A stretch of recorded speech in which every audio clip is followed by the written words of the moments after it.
Hi, I'm Susan and I'm 25 years old. It feels kind of odd sharing my life story now, but it feels like the right time. About a year ago, the love of my life, Jeremy, finally proposed to me. It was magical. He went down on his knee while we were roaming Sunset Beach in California on a holiday. I would have said yes a million times if I could. Overjoyed, we went to celebrate our evening with some fine dining. I couldn't have been happier. I had known and loved Jeremy for 3 years, so at that point, if he hadn't proposed, I was probably going to. As we had dinner, we discussed the wedding we would have. I said, "You know this, honey. I've always dreamed of a big wedding. All of my family with all of yours. It's going to be so dreamy." "Calm down, Sue," he replied. "Let's take our time with this. We need to plan the money first.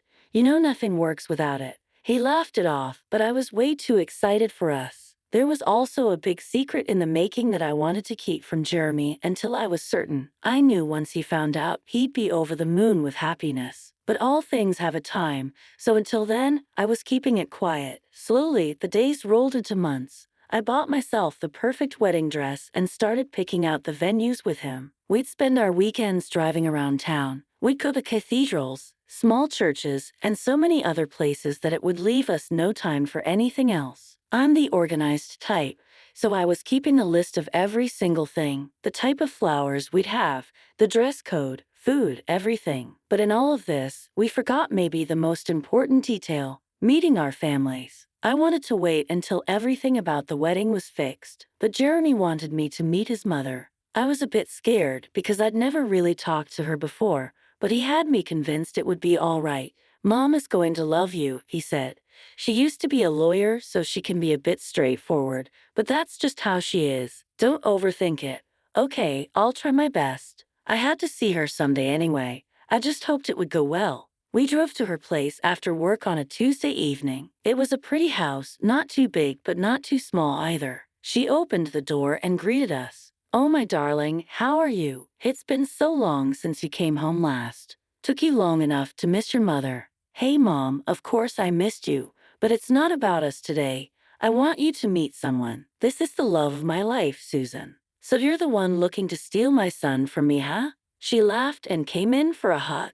"No, of course not, just borrowing him for a little bit, I'd say." "Oh well, I'd be happy to lend him at the right price. Come on in, let's eat something." Nice family dinner for everyone. We went inside the house. I was told that Jeremy's dad was not home at the time. He was attending to business and would only join us later on for dinner. My mother-in-law to be often spends time in the house alone, waiting for him to come so they can spend time together. I think that's a very deep bond, and it only made me more excited to meet Jeremy's dad. However, that day, my excitement would soon start slowly melting away. It's probably because of the conversation that came up at the table that day. To me, Cynthia seems a bit too old school, and I'm trying to be respectable here because that's not a term anyone else would use. I remember how she brought this up. She asked me, "So Susan, I was just wondering, how much do you usually make in a year?" The question took me aback. Why was she asking about my salary out of the blue? "I make enough," I said.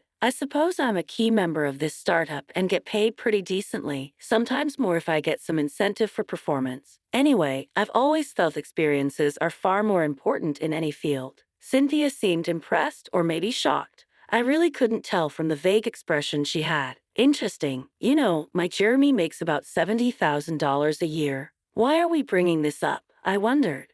"Oh, it's nothing. I just thought that maybe you two should really start thinking about the money. After all, being a woman takes its toll, doesn't it, Susan?" I was confused. Did she mean being a woman would be more expensive? I didn't say anything, just nodded along because I had no clue what she was going on about.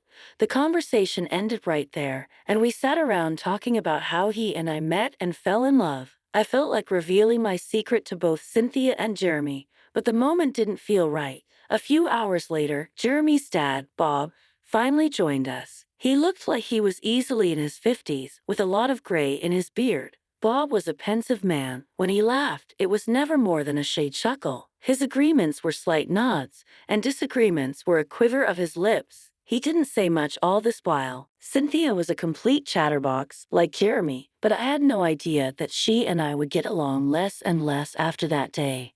Her views on womanhood were the most surprising to me.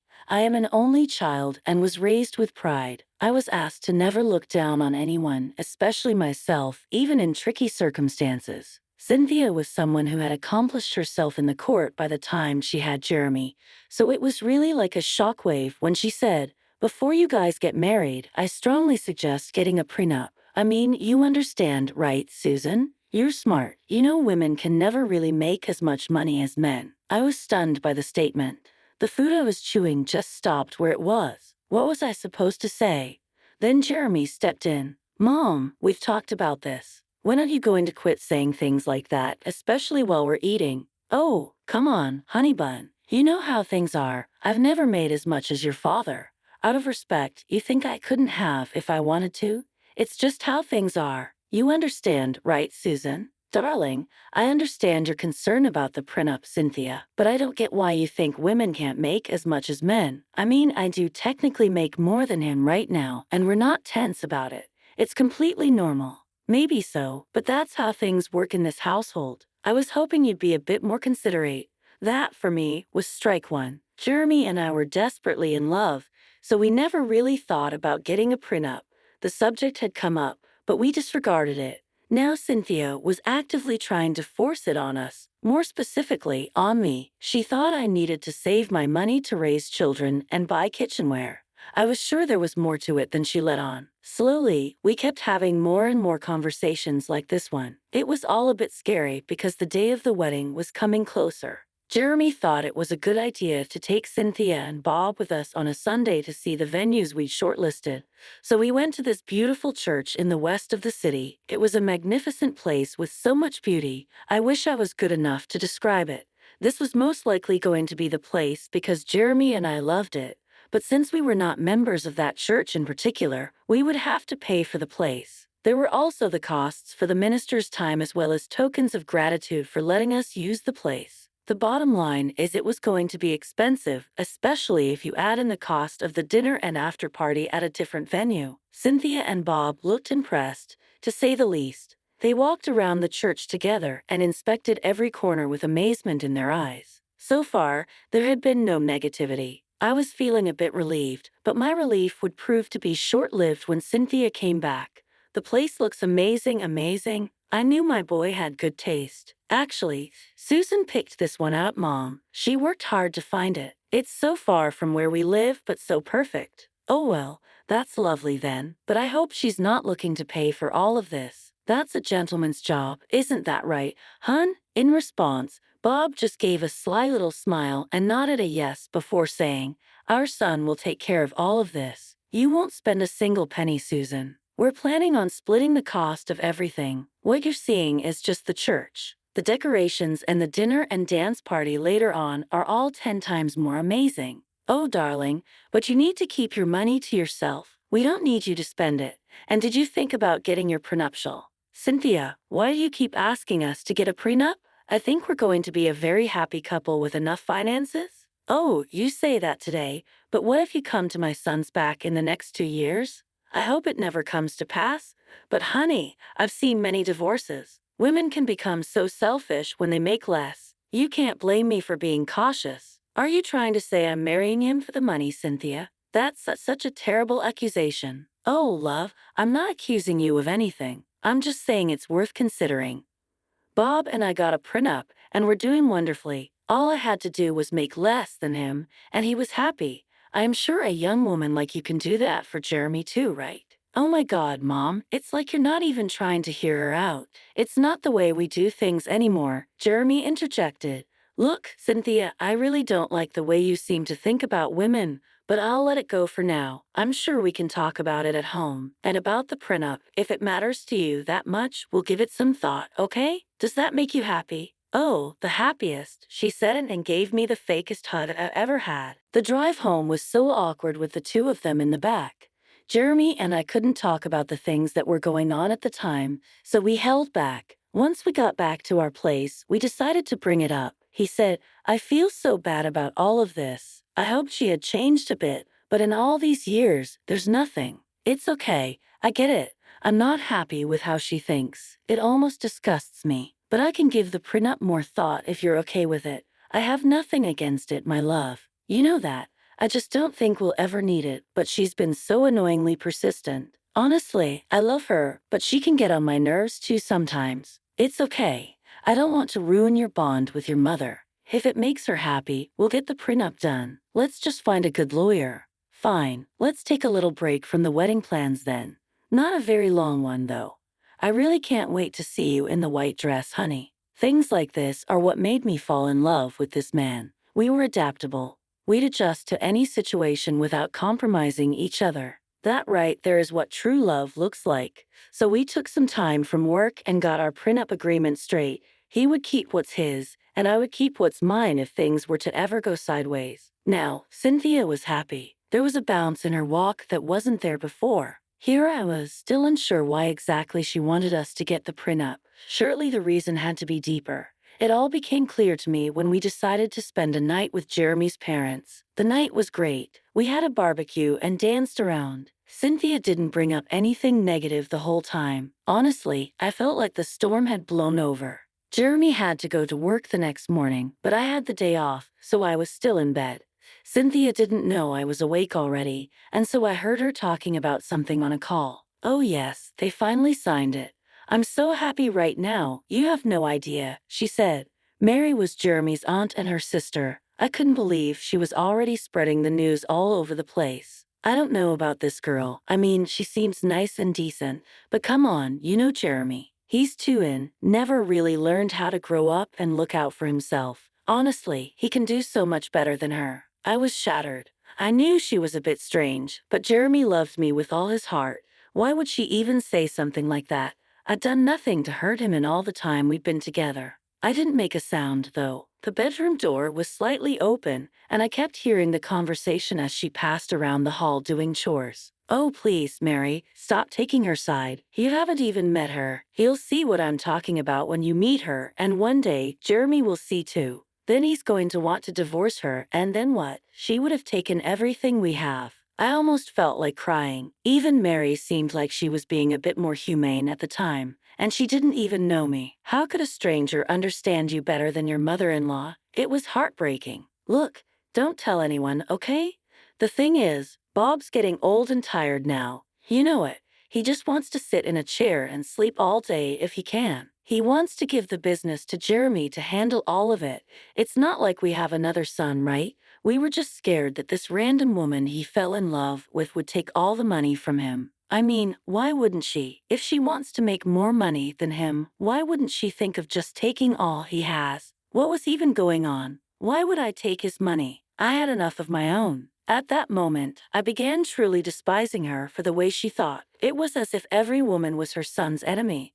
Suddenly, the reasons for her wanting a prenup had become so clear. This was why she wanted to keep me submissive. It all just made sense. I couldn't take all the information, and tears began rolling down my face. I made sure she wouldn't hear me, though. It was a tough time, but I powered through anyway. More importantly, Cynthia wasn't the only one with a secret.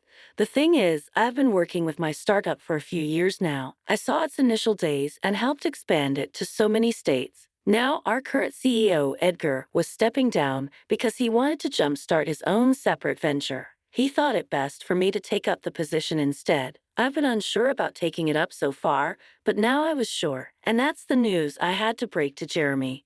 Oh boy, it will just in a way no one would have expected. And so it began. The wedding day was going to be upon us soon. I had big plans, and I wanted Jeremy to be a part of them. However, I wasn't going to tell him everything. He had to know about the promotion first. When we were alone at our place, I decided to tell him, "Hey, hon, I think there's something you should know." "Okay, what is it? Is it about my mom?" No, it's not. It's about me, about us." Jeremy sat down on a chair with a worried face. He probably thought it was bad news considering how things were going between me and his mom. I couldn't wait to turn that frown upside down. "So, you remember how I told you this one time that Edgar kind of wanted to start his own thing? Your boss, Edgar, yeah? I think you did. It was a while ago though, like almost a year ago." "Yes, it was." "Well, he is going to leave us. He's got everything planned out for his next move," I said as I sat down next to him. "Someone needs to fill in his position, and he wants it to be me." "What? Are you serious?" He looked amazed and shocked at the same time. I couldn't contain my joy. Yes, honey, it's a big promotion. Oh my god, I'm so proud of you. We embraced for what felt like hours. I was so happy to have someone so happy and excited for me. It was nothing short of a blessing. Things started being smooth between me and Cynthia, but it was like the calm before the storm. She would give me looks and say things like, "Don't you ever worry, Susan. If you ever get fired or want to quit your job for your kids, we'll keep you happy," which always infuriated me. But I didn't strike back too hard at her. I keep my composure until it was time. When the day was finally upon us, we made sure we invited everyone, my parents, his, and my work friends. Yes, that included Edgar as well. He was an old but gentle man with blue eyes. Edgar had a son who was about my age, and he brought his whole family with him to the wedding. The church was adorned beautifully. The flowers, the dress, and the decorations were all hand-picked by the two of us. We didn't get a chance to talk much during the ceremony, but it was during the after-party that Cynthia's mind was blown away. We were standing around greeting everyone when Cynthia and Bob arrived straight from the church. "Oh, darling, you look so beautiful. I can't believe it. And you too, Susan. Everything was so perfect. I knew my son wouldn't be a cheapskate when it comes to big celebrations. Oh, I'm so proud. Actually, I didn't pay for anything, Mom, but thanks. I appreciate the gesture." "What do you mean you didn't pay? So you went with the split?" "No, not that either. Susan paid for everything. There is no way, even at your salary, you couldn't have afforded this, darling. Where did this money come from?" "Actually, Cynthia, I quit my job. I have another job now." "What? Another job?" It was right then that I saw Edgar and his family walk in. Everything was working perfectly. I went to get Edgar so he could meet my in-laws. "This is Edgar. Edgar, these are my in-laws, Cynthia and Bob." "Oh, hello, Bob. I've heard you're a businessman too. How proud are you having this one around?" he said, looking at me and laughing. "Oh, very. I assume you're a businessman too then." "Ah, yes. I used to be her boss." "You used to be?" "Yeah, Susan, you haven't told them about it. I thought they would know by now. I was just going to, actually, but I thought it would be better if you did the honors. Nobody likes singing their own praises." Edgar laughed and nodded his head. He was always a jolly man. "Oh, wow. Then let me break it to you then. Susan is now CEO of the company a bunch of us started 5 years ago. I think she'll bring great success to it in my absence, especially with all of you supporting her. I've been so glad to be invited to the wedding. My son's getting married too in a few months. Susan's entire family will always be on the guest list." "Okay, of course, we'll all be there." "Good. Now I'll let you guys be." With that, Edgar left to join his family for dinner. As expected, Cynthia and Bob had their jaws on the floor for a good minute. "Oh, why didn't you tell us, love?" "Exactly. I didn't even know you were conducting such great business. I just wanted it to be a surprise. And if you've been wondering, that's how I pay for everything." "Unbelievable. This is such great news. We have to celebrate alone as a family. I'm so sorry I've been so hard on you, Susan. Really, you are perfect for our boy. And you know what? Forget about the prenups thing too. I'll be happy even if you don't want to do them. We already did them, Mom, like you asked." "What? Really? But you can reverse them, right? I mean, it's not like you'd ever split, is it?" "No, but we felt like your advice was right. He keeps his money, and I keep mine. Isn't that exactly what you wanted?" "But what if Jeremy wants to be a part of your business?" "Do you want to be a part of it, Jeremy?" "Not really. I'm happy as it is." "Cynthia, their food is ready. I'd say you'd better eat it before it goes cold." And that's just how things ended. Cynthia was blown away, and as expected, she tried to go for as much money as possible. Meanwhile, I had love, and that's all you